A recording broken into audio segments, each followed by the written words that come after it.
Hi everybody, my name's Emily Hinks and I'm one of the members of the Roots In team who are running the Open House Mentorship Programme. We've put together this little recap video to help all of you that maybe couldn't make it last night to the mentee event, or those of you who could make it and you just want a bit of a reminder about what we went through.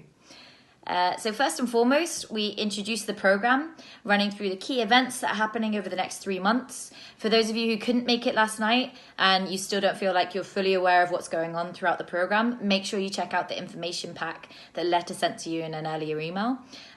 All of the events and what happens in each of them are detailed there, so I won't spend time going through that too much now. What I do want to talk to you about is the type of activity we got to up to that evening.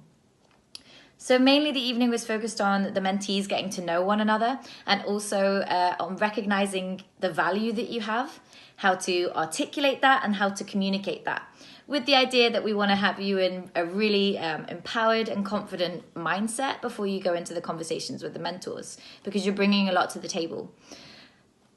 We introduced a few different exercises and tools to help you have some food for thought before you go into those conversations. They're attached to this email as well, and I'm going to give you a bit of a description for each. I'm going to use my presentation that I have open here to remind myself. So one of the things that we introduced was this idea, this metaphor of the tennis ball. So if I were to drop a tennis ball on the floor right now, then it would maybe bounce a little bit, roll slowly. But if I threw that tennis ball in this room, then it would bounce all over the ceiling. We want participants of our programs, you guys, and our mentors to be the thrown tennis ball. What we mean by that is you get as much energy out as you put in.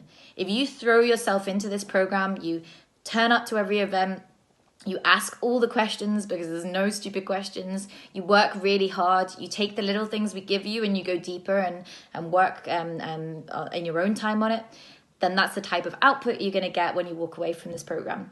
If you kind of show up half-assed, you don't ask questions, you keep quiet, you hold yourself back, then that might be what you take away. So really think about getting stuck in. We put together some rules or the advice for how to make the most of this program. Your fellow mentees did, and that was one of the ones that you can find in the cheat sheet here. Really getting stuck in and making the most of this awesome opportunity you have. On that line of thought, we've created these tools to give you, and we introduced them a little bit during the evening with the idea that you can take them home and really dive into answering the questions and filling them in your own time. If you're lucky enough to know one of the other mentees that's in the program, then please ask them for some advice on how to go through that. Otherwise, I'll give a bit of an intro now and then get as far as you can. If you have any questions, you can ask us them on Monday. The first exercise we did was the bucket exercise. So this is a handout, a sheet, in which we want you to fill up all the many ways that you're awesome. So we've broken down the different things that you can do into your superpowers, your transferable skills. What else have we got in there? Your biggest accomplishments. And we just want you to fill in each of the little boxes with things that stand out from your past work experience, from your personality, from anything that you've done previously. And the reason we've asked you to do that is because this is like buckets of information, content, things that you can say about yourself because you're brilliant, and then you have that in the front of your mind. And they're kind of different twists. So some people that you might be talking to about your work experience, or when you're putting together a CV or a description about yourself, will really react to things like facts and figures and numbers. So when you say, I was first in class, or I performed to an audience of 200, that will really stick with them. Whereas someone else might be really excited to hear about your values, that you're really passionate about your family or about equality. Someone else wants to know about important accomplishments. I spoke at this event, your superpowers, I'm really good at copywriting. Fill this in, and then you've got all the things that you're bringing to the table on the top of your mind when you go into some of those conversations. So that's the bucket exercise. The next one we handed out was the Ikigai.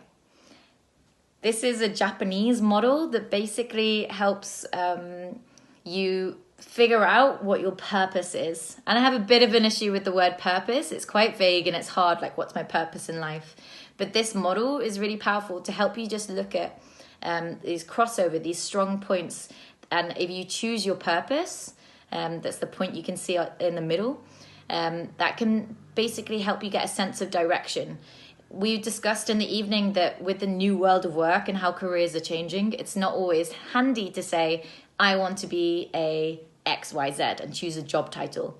Actually, we all have vague directions, things that we like, and we could do many different types of jobs. If you choose your purpose, it helps you decide whether you say yes to opportunities or no to opportunities, whether that job is right, whether it's worth you putting your energy into that. So my purpose is unlocking people's potential. If I say yes or no to a project, I really consider, is that taking me closer to my purpose of unlocking people's potential? The way that you work through this model is you fill in all of the things that you love doing in the top circle. So I love singing, I love hanging out with people, I love making music, I love writing, all of the things you love in that top circle. The next circle is the world needs it. So stuff that's going to make the world a better place. The world needs you connecting people. The world needs laughter. The world needs sustainability to take care and respect the planet. All the different things that might be in what the world needs.